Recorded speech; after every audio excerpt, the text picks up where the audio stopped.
Assalamualaikum warahmatullahi wabarakatuh. Masih bersama dengan Ira Fikih TV. Semoga Allah Subhanahu wa taala selalu memberikan hidayah, taufik, inayah dan mendapatkan syafaat Rasulullah sallallahu alaihi wasallam. Penasaran dengan ceramah ini? Yuk kita tonton. Kalau mau bertobat di bulan suci Ramadan, sempurnakan puasanya, perbanyak istighfar, sholat taubat. Waktunya Ustadz paling baik selesai sholat maghrib, Bapak ke masjid lebih awal. Sebelum masuk waktu Isya, Bapak menunaikannya 2 rakaat minimal, 4 rakaat bagus, 6 rakaat itulah yang baik, terbaik. Kapan tobatnya Ustaz? Ketika sujud terakhir. Dengan catatan kalau mazhab Syafi'iyah jangan diucapkan, dalam hati saja. Boleh. Anggaplah ini dalam hati Pak, anggaplah ini ya, anggap. Karena kalau saya jelaskan dalam hati, Bapak tidak ngerti. Jadi anggap saja penjelasan saya ini dalam hati, ini doa. Sujud terakhir. Ya Allah, ampuni dosa dan kesalahan saya, Allah. Saya tadi di kantor hilap, ya Allah. Saya pegang tangannya sekretarisku. Dia pun memegang saya, ya Allah. Akhirnya kami baku remas-remas, ya Allah. Ya Allah, saya hilap, ya Allah. Saya hilap, ya Allah. Saya hilap, ya Allah. Ampuni saya. Ya lebih penting dari itu, ya Allah. Berikan saya kemampuan tidak mengulangnya, ya Allah. Ya Allah, ampuni saya. Boleh.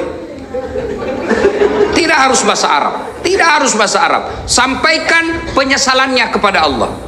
Dan yang lebih penting, ya Allah, garis bawahi, stabilo, cetak miring, bol. Penting sekali, ya kan? Yang lebih penting dari itu, ya Allah, jangan engkau palingkan setelah engkau berikan hidayah.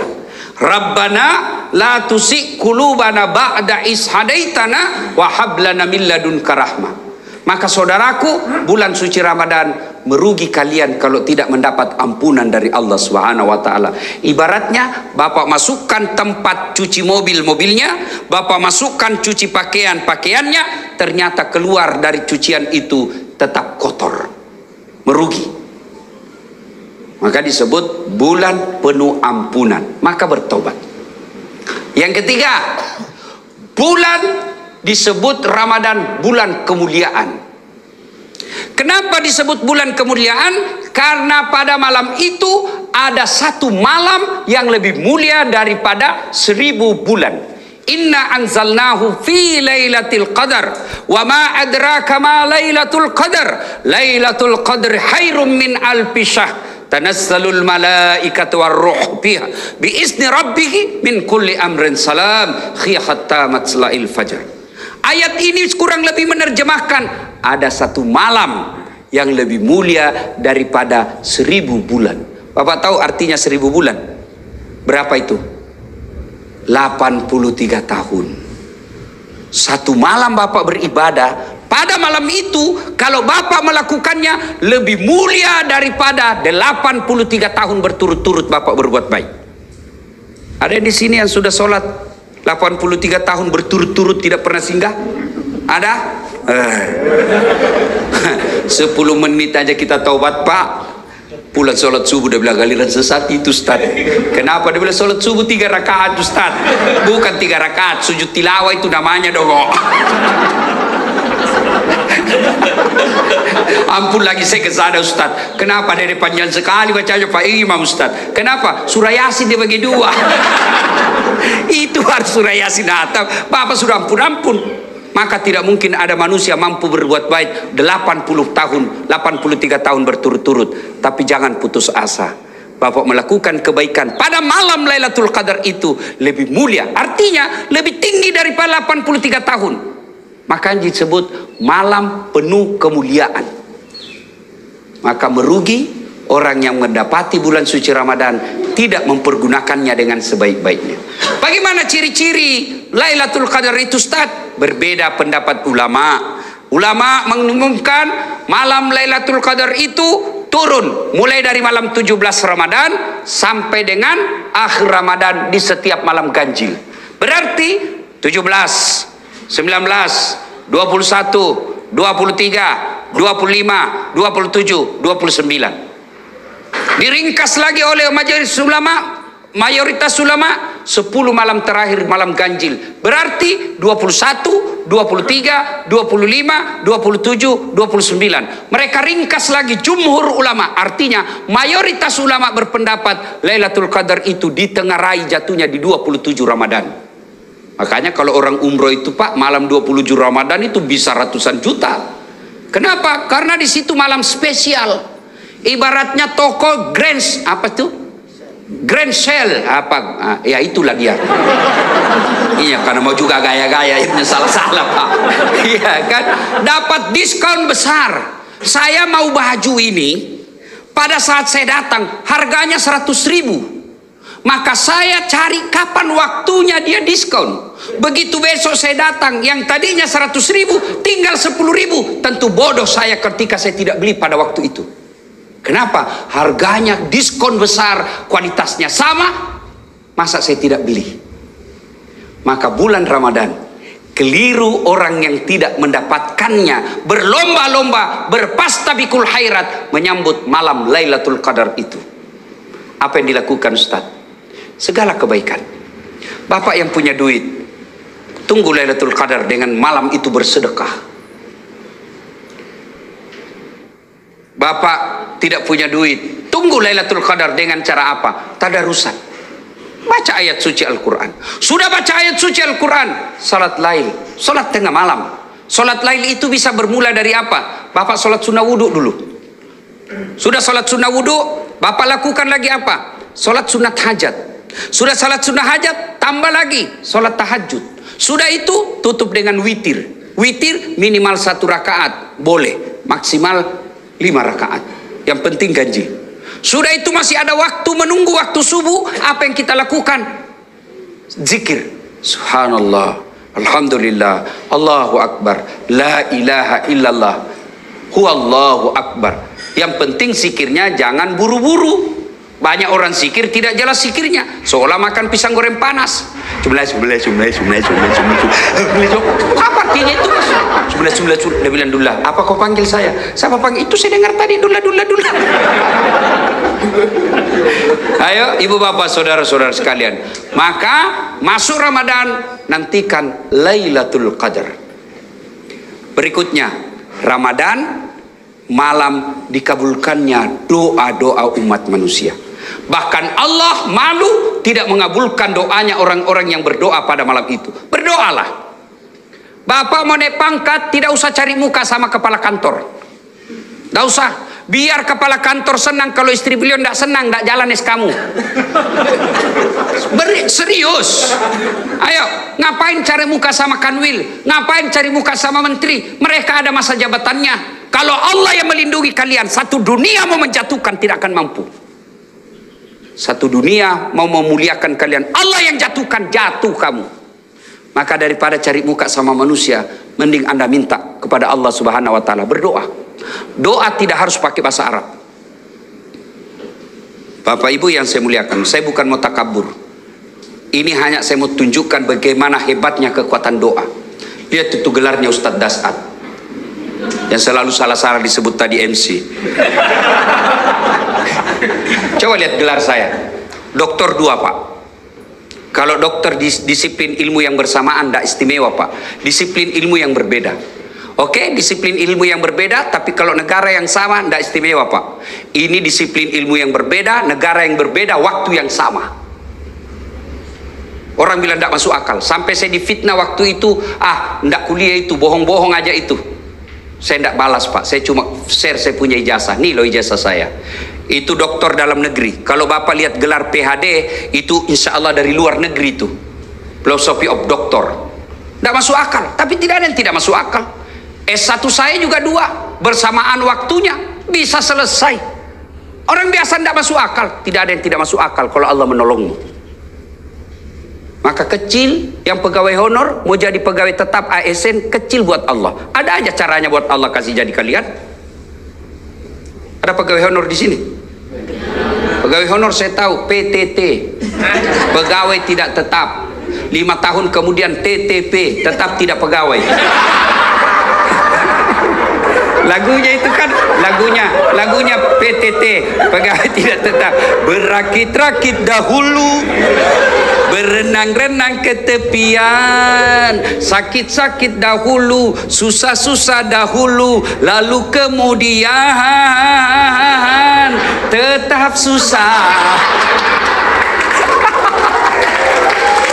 Sudahlah, kecil buat Allah, kecil buat Allah. Tapi saudaraku pegawai honor, Anda lebih mulia di sisi Allah daripada yang definitif ASN tapi kerjanya hanya merintah-merintah saja, tidak pernah mau terlibat mengurus orang.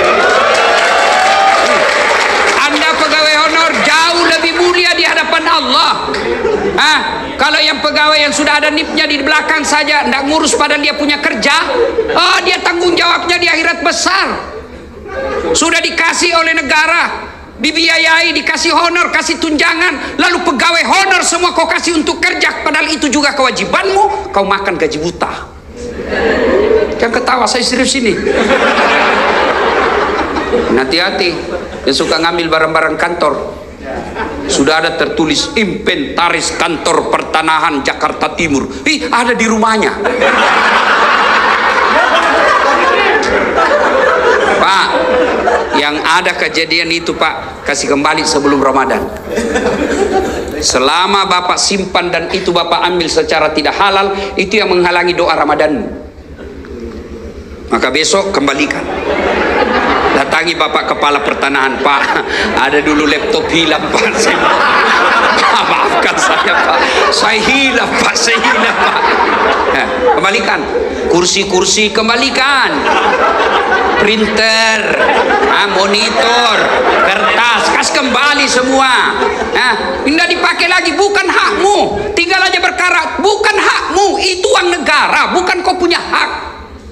Jangan kau dimasukin setan. Daripada cuma tinggal di kantor tidak dipakai, bukan hakmu. Jangan tergoda. Dan orang yang tidak kembalikan barangnya orang sebelum dia mati Pak, itu di padang mahsyar disuruh pikul. Suruh pikul Pak. Jadi kalau Bapak pernah ngambil uang kantor 200 juta, lu suruh pikul kau itu 200 juta. Dia bilang ringan aja itu Ustaz, kalau dolar Singapura 2 lembar aja itu Ustaz. Iya kalau dolar Singapura, kalau uang koin 10 rupiah apa? Kok pikul itu 20 karung. Lewat security, saya dipecat gara-gara ini, ternyata Bapak yang ambil. Hati-hati, kembaliin. Saya serius, kembalikan kalau ada yang ngambil barang kantor kemarin. Nulis skripsi anaknya ngambil kertas di kantor haram. Ngambil tinta haram. Nggak usah kau baku lihat-lihat.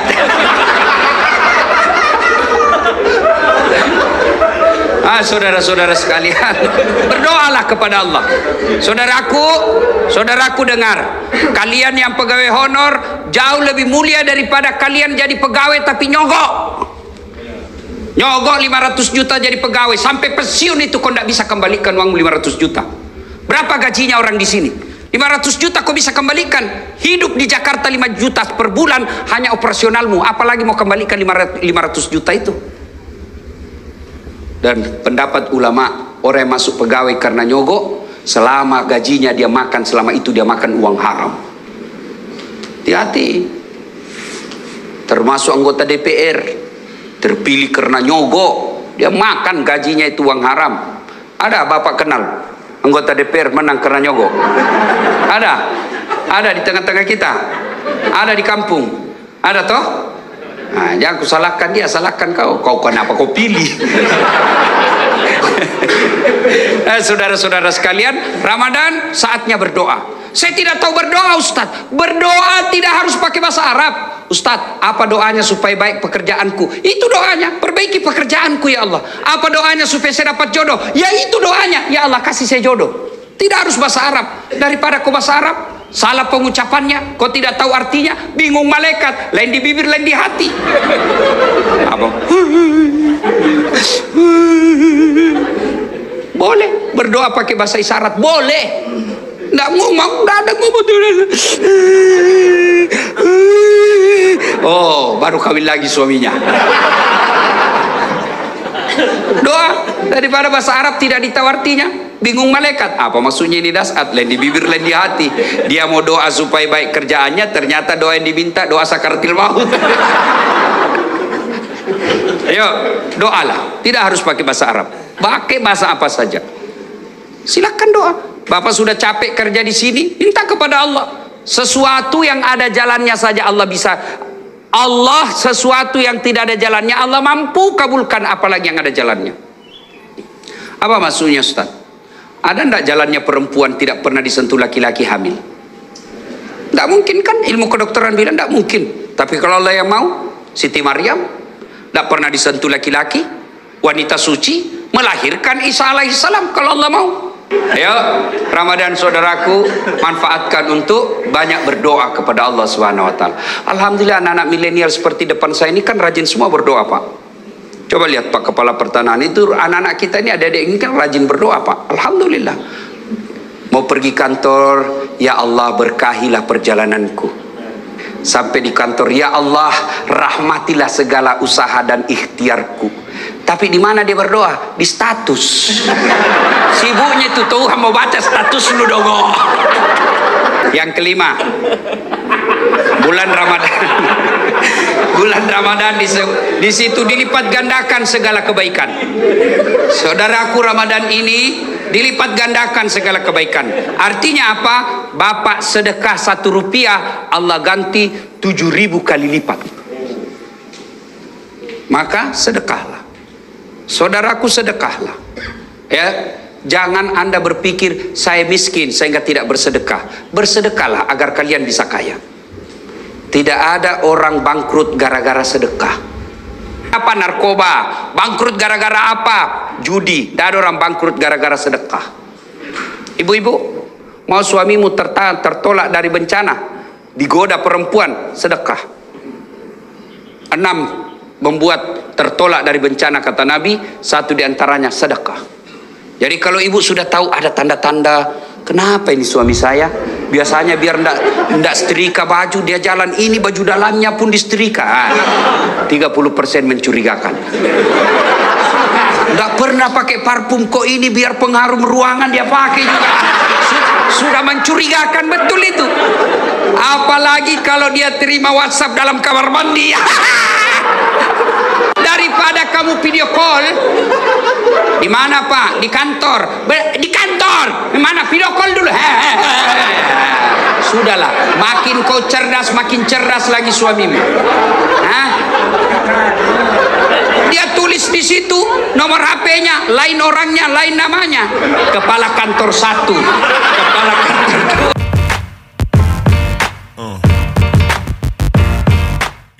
Alhamdulillah sudah menonton ceramah ini, semoga ilmu yang didapat barokah dan bermanfaat.